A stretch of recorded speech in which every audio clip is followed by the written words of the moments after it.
Welcome to the Raiders Sports Report. I'm Josh Whitman. And I'm Ben Powell. The softball team has a 4-7 record. Seniors Kelly Magrino, Emma Calabrese, and Eric Robinson are the lone seniors on this underclassmen-laden team.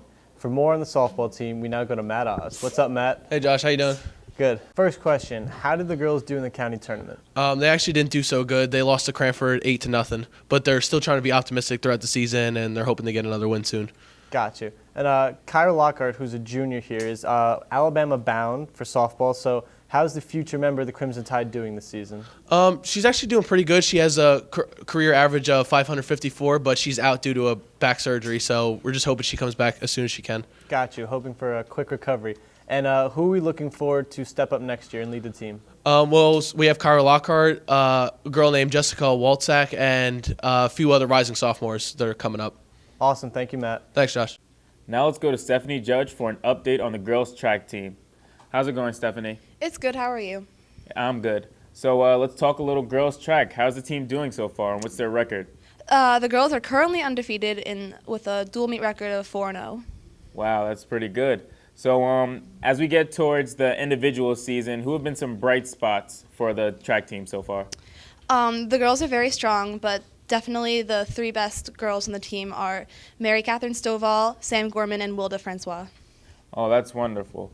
So as we get to the county season, what can we expect from the team as a whole? The girls have been training really hard. Like I said, they're undefeated. So hopefully at counties they'll be able to go personal bests and everything. Okay. All right, thanks for the update, Stephanie. Thank you. Now let's go to Colin McAlinden for an update on the boys volleyball team. So Colin, how's it going? I'm good, thanks. That's good. So let's talk a little volleyball. So what's their record so far? So the boys JV volleyball team is currently 2-6, and they're just looking to get better. Okay. So who have been some key performers for the new developed team? Well, senior Joey Budagari has been their best producer with his height and his background in the sport, and Gabe Sorosa is taking quite the leadership role in the middle part of the court. Okay. So with this newly developed team, what have been some challenges or some goals that they're trying to get as we move closer to the end of the season? Well, the team is always looking to get better. You know, first year as a sport program here at Scotch Plains Fanwood High School, and their ultimate goal is to push to that varsity level. And I was just talking to junior Gabe Sorosa, and he says that, you know, even after practice, they go to the Y or their outdoor courts, and they practice as a team outside of school, which is truly fantastic. Well, that's great. We look forward to seeing them. So we can catch them in action. When are some upcoming games? They play Elizabeth at home on April 29th. Okay. Well, that's all we got for volleyball. Thanks, Colin, and we'll catch you next time. Thanks, Ben. Now on to Ira with a little update on the baseball team. How's it going, Ira? How you doing, Ben? I'm well. So what's the team's record? How they've been doing so far? The team's record right now is 8-4. They're doing pretty well within the county so far. Okay, so recently we had two players nominated for Players of the Week in George Leichling and Vincent Conti. So who are some other young and upcoming people that we can watch out for on the team? Some top producers are definitely Matt Fox and Pete Warren, who are both juniors, and Sam Shetlick, who's a sophomore. So they're both bringing a lot of leadership skills and a lot of skill to the table. Okay, so speaking of skill and leadership, what are some goals that the team has in developing their team as well for upcoming games and stuff? Well, some main goals are definitely thinking independently, definitely thinking individually throughout each game, which helps them focus on the team that they're playing. So mainly working overtime, and Coach Higgins pushing them really hard in a positive way really works. Okay, so how's the team doing in county so far? When can we catch them again in action?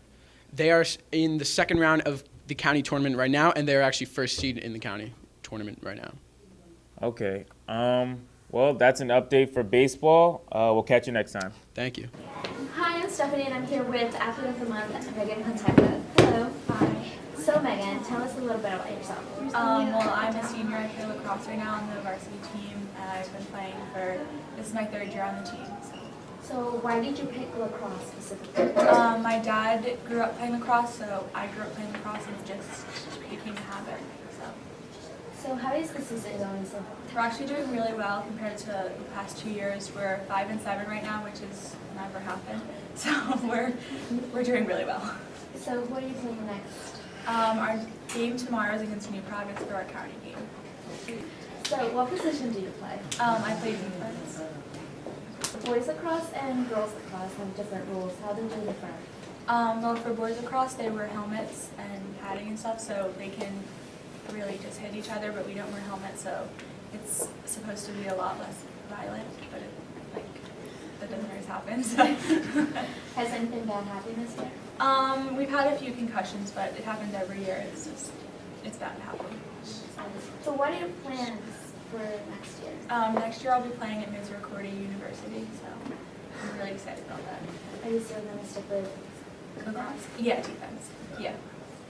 So Megan, what can I find you doing on a Friday night? If I'm not babysitting, we always have pasta parties or some sort of team event where we're going out, so I'm usually just with the team. What are you studying next year? I'm studying speech pathology, but I want to get the speech pathology for being a teacher. So, All right, so thank you, Megan. you're welcome. Go back to the studio. Boys track continues to build up their strong winter and fall seasons. For more, we go to Caleb Rembert. What's up, Caleb? Not much. How you doing, Josh? I'm doing pretty good. So how are the boys doing in dual meets so far? Well, the boys are 3-1 this season with their only loss to Westfield. But with their 3 wins, they have a 30-point differential against the other teams. So it's an amazing thing they did this year. Sounds like they're doing really well. And any individuals that have stood out so far? Well, of course, Ben Powell with the hurdles, Markel Taylor with the high jump, Isaiah Thompson with the high jump as well, Alex Goronsky with the shot put, and freshman Kyle Estevan with their hurdle team and other events that he does. So he's doing a pretty good job. Awesome. Is there anyone else that we should look out for during the county sectional season? Well, of course, Ben Powell with the 110 hurdles and 400 hurdles, as well as Aaron McGriff at those events as well. Alex Goronsky with the shot put, and Isaiah Thompson with the high jump. Thank you, Caleb. Thank you, Josh. The Stanley Cup playoffs are underway, and there's only one New York team remaining, the Islanders. They won their first round series in 6 games and will now travel to Tampa to play the Lightning. The Lightning have really found their groove in the playoffs this year after an appearance in last year's Stanley Cup final. Lightning forwards Nikita Kucherov and Alex Killorn have been playing unbelievable in these playoffs in Steven Stamkos' absence. If John Tavares, Alan Quine, and Thomas Greiss of the Islanders can keep up their amazing play, they can have a chance to go deep into these playoffs, but this series will be a very tough task for the Islanders regardless. In baseball, the Yankees have started off their season with a record of 8-10. This is not the start that Yankee fans wanted to see, but it's very early, and there still is time to improve. I think the Yankees can improve and eventually make the playoffs. They have a lot of potential on their roster that can definitely help them later in the season. On the other side of New York, the reigning National League champion New York Mets have kicked off their season with a record of 11-7. Their pitching has looked stellar as expected, but they have had some trouble scoring runs. However, I think that last season's loss in the World Series is only going to motivate the Mets. I think that last season's loss in the World Series is only going to help the Mets this season because they are more hungry to make the playoffs than ever before.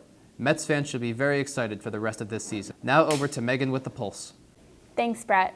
We went around the school to talk to students about what club sports they participate in outside of school. Let's take a look. I'm here with Catherine McGowan, and Catherine, so what untraditional sport have you done or are doing?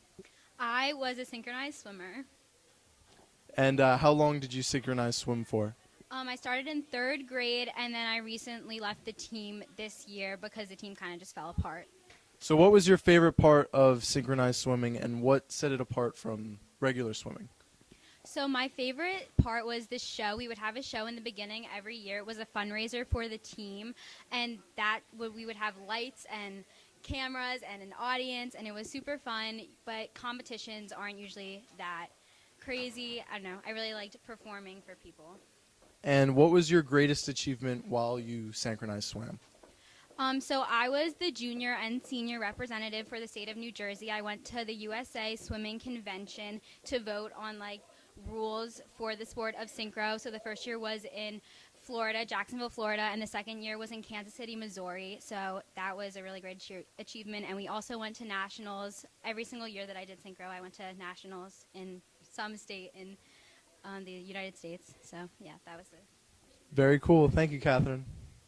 So I'm here with Brett Mayerson. So Brett, what untraditional sport do you do? I play inline, or as most people call it, roller hockey.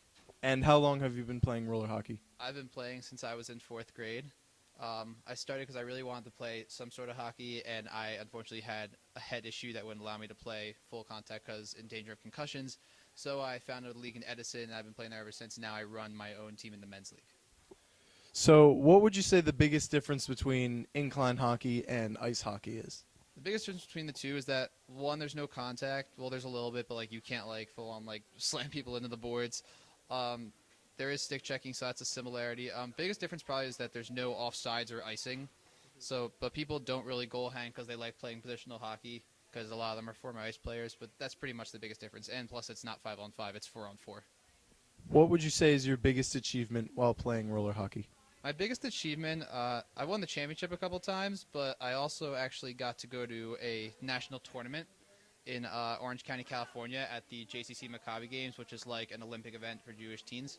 And I got to play for Team Philadelphia and play for a medal, which unfortunately we lost in the bronze medal game, but it was really cool to just experience like all these other kids who play it from around the country, because I played against Washington, D.C., Canada, Orange County, California, Detroit. So it was like really cool to see that. Very cool. Thank you, Brett. Let's take a look at this month's top 10 plays.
Now back to Ben and Josh.